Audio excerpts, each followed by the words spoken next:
Hello, I'm Kenneth Cukier, Senior Editor, and you're listening to Babbage, a weekly conversation on science and technology. China is known for being something of a product copycat. But when it comes to unlocking the full potential of the mobile internet, might it be the Silicon Valley companies who are falling short? This week, the Chinese ride-hailing company Didi bought Uber's business in China. So why has Uber China gone into local hands? This is a very hard market for anybody, but in particular, Uber failed because Didi is a better company. More on that later in the show. But first, a common way to help us understand how the brain works is to imagine it as a complex computer-like system of neurons firing electric signals to each other. Such thinking has long guided scientists in their research. Now, a group from IBM's research center in Zurich has built an artificial neuron. So how did they do it, and what are the benefits? With me to explore the story is Tim Cross, our science correspondent. Hello, Tim. Hi, Ken. Tim, first, what is a neuron on a chip? Like you said, a lot of people like to think of the brain as if it's a kind of, squishy biological version of a computer. And that's kind of a useful analogy as far as it goes. But when you actually start looking into the details, brains turn out to work quite differently from computers. So the main bit of the brain, as far as we can tell, that does all the sort of heavy lifting is this thing called a neuron, which is a spindly little cell that's connected to hundreds of other spindly little cells, hundreds of other neurons, and they pass electrical signals back and forth. But they're very different from transistors. So one of the things we've talked about a lot in the past, sort of recently, is artificial intelligence, and specifically this branch of it called deep learning, which is sort of inspired by the way that brains are put together. And one of the sort of insights of deep learning is that if you can make artificial computers behave a bit more like brains, then they become much better at doing all these useful things, like dealing with sort of, messy data from the real world that's not sort of clean and neatly packaged, which is how computers traditionally like it. But to do that, you have to persuade the transistors, which are the components that make up a standard computer, to sort of behave like something they're not, to behave like neurons. So how do these new neural silicon chips behave differently than the traditional chips that we've been using in our deep learning networks that are based on the graphical processor? So what we've got here basically is a small hardware device, like a transistor that you could use to build a chip out of, but that behaves much more like a neuron does. So a transistor is conceptually very simple. It's just a switch, right? So when the transistor is on, current flows, and when it's off, it doesn't. And neurons work kind of differently from that. Neurons are, I suppose they're a bit like signal aggregators. So one neuron is connected to dozens or hundreds of others, and it receives little electrical impulses from all of them. And if it receives enough of those pulses in a short enough amount of time, that sort of activates the neuron. It fires, and then it sends electrical pulses in turn to all the other neurons that it's connected to. But that sort of behavior where, you have this sort of ramping up of potential until suddenly the neuron fires, that's something that transistors don't do natively. What we have here is a device that does that naturally, which means you can remove all that simulation overhead, and it works much more cheaply, uses much less power, it's much smaller, and so on. So how would it be used? Well, this is the thing. So you might think that it's just something that biological brains have to live with, but it actually turns out it's actually, nature's found ways to make it actually useful. So a lot of these tasks that we want our artificial neurons to do, things like recognizing faces and speech recognition and so on, mathematically you can basically boil them down into what's called an optimization problem. So you're trying to find the lowest point in a really complicated graph. The risk is you can get stuck in a low part of the graph that isn't actually the lowest. So it's quite low, but not the lowest. It's called the local minima. If you've got neurons that sometimes fire rapidly, you can jolt yourself back out of that and get closer to the real minima, the real thing that you're trying to find. It works in the sensory system as well. It lets groups of neurons can process signals that actually act faster than the neurons themselves can react, thanks to this sort of randomness. So it's really important to the point that when we try and simulate neurons on computers, we have to inject randomness artificially. But these ones that IBM have invented, they just exhibit it naturally. And so finally, what are the practical implications in terms of using this and applying it for deep learning and for artificial intelligence? How will this improve things? Basically, it lets you simulate the way the brain works much more easily. So rather than going through all the faff of simulating a neuron in software, you just have something that behaves like it in hardware. So you can do the same job, more cheaply. It uses less power. It takes up less space on the chip. They've got one of these things working. They're testing it. The next stage is to try and hook them up into networks, like the way that neurons are in the brain. But ultimately, their hope is you can integrate this with the same manufacturing technology you use on regular chips. So you could build, say, people talk about the Internet of Things, having sensors all over the world for everything. You could, have a few of these neurons attached to the sensor and tune them such that they only fire when weird things are happening. So, hey, this patient's heart rhythm is doing something odd, or the temperature in your factory, in your furnace is way higher than it should be, or something like that. Or you could put them on standard computer chips, like bigger ones of them, and have them as like a co-processor that does useful things like, recognizes your voice when you're talking to a computer, which we can sort of already do, but this would do it much more cheaply. It would do it with less power. It would just make everything easier, basically. Thank you very much, Tim. Thanks, Ken. If you have something to add about this week's show, you can find us on Facebook or Twitter. And, of course, you can tweet us directly at Economist Radio, or you can email us at radio@economist.com. If you like this show, we would also encourage you to review and rate us on the iTunes Store. What you can do is go to the iTunes Store, find where the Babbage podcasts are, then in that feed, rate it and review it, and tell people what you think. Thank you very much. Next, we tend to think of Google, Apple, and Uber as pioneers of online services and technology trends. But technology businesses are inventive. One is WeChat, which handles a lot of financial transactions in China. The second is Didi.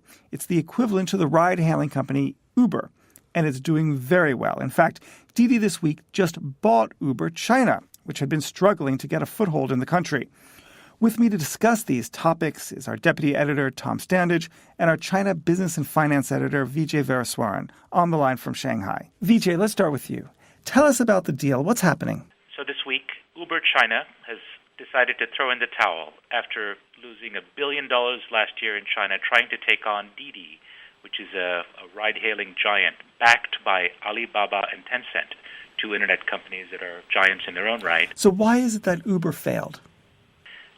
This is a very hard market for anybody, but in particular, Uber failed because Didi is a better company in China. It catered more to Chinese needs, whereas Uber offers chauffeur cars, Didi offers bus service, minivans, guys to turn up and drive you home if you had too much to drink at the bar, and numerous other services that appeal to Chinese consumers. So it had dominant market share. In addition, of course, it also had taxi hailing across the country. It was in many more cities than Uber, which was still growing its franchise. So, Tom, most people see this in the framework of Western companies going into China and leaving in tears. Do you see it that way? Is that fair? Well, yes, there is. On the surface, this is an example of that. The regulators had introduced rules last week making ride-sharing legal for the first time, but also prescribing what Uber and Didi could do. And so you could look at this and say, as usual, Western company has had the rules stacked against it and has been chased out. But as Vijay points out, Didi really did outcompete Uber on the ground. And really all the regulators did was call time on a fight that Uber had lost. I mean, the regulators said that when ride-sharing these rules kick in later in the year, Didi and Uber and anyone else who's competing in this market will not be able to price rides below cost and offer these incentives to drivers and other things that they've been doing. And that's essentially how Uber has been trying to take market share from Didi, and it won't be allowed to do that anymore. In fact, that's what Uber's been spending $1 billion a year on, and Didi has also been spending a fortune on this. So that will come to an end. That's great news for the investors in those companies. It's not so good if you're a rider, because it means prices are going to go up and Didi's going to have this monopoly. And it's not so good if you're a driver either, because you're not going to be getting those incentive payments as these drivers play the two companies off against each other. But I think more broadly, the question of whether Western companies can succeed, there are examples of Western companies that do well in China. Apple's the most famous example. China's its biggest market. Uber was let in and it lost. But, the fact was it was let in. So I think when people assume that the Chinese market is always closed and the rules are always stacked against foreigners, it's not quite as simple as that. Now, what does this story tell us about Chinese innovation and Chinese technology? The picture that people have of Chinese companies as mere copycats, particularly internet companies. The old joke is all Chinese internet companies are C2C, that is, copy to China. Look and see what works in America, copy to China. This was a real phenomenon. 15 years ago, 10 years ago, you found pretty shoddy clones of every other imaginable American example, Groupon and so on. There were clones, and that was good enough to get by in China. That picture has changed dramatically in the last 5 years, and in particular, the rise of the mobile internet, which I posit China is the world leader in, has led to a number of business models, incremental and breakthrough innovations that are creating world-beating companies coming out of China. And of course, ride-hailing is a real-life example where so-called online to offline services, that is real-world taxis, but that are accessed on your smartphone. This is one of these areas where China is innovating. Vijay, this week you're writing about WeChat. Tell us how this fits into the framework. Now, WeChat is a messaging app. If you just take a look at it superficially, it looks a bit like WhatsApp or some of the other ones that people are familiar with, Facebook Messenger or Kik. But in fact, this product, which is developed by China's Tencent, which is an internet giant, has managed to become a complete ecosystem, a mobile operating system on your smartphone. Chinese use it for everything from hailing Didi cars to online payments to really entrepreneurial services. There are more than 10 million official accounts, but mostly it's something that more than one-third of the time that Chinese spend on their mobile phones, they spend it within the WeChat ecosystem. So it's really become an extraordinary mobile home for everyone.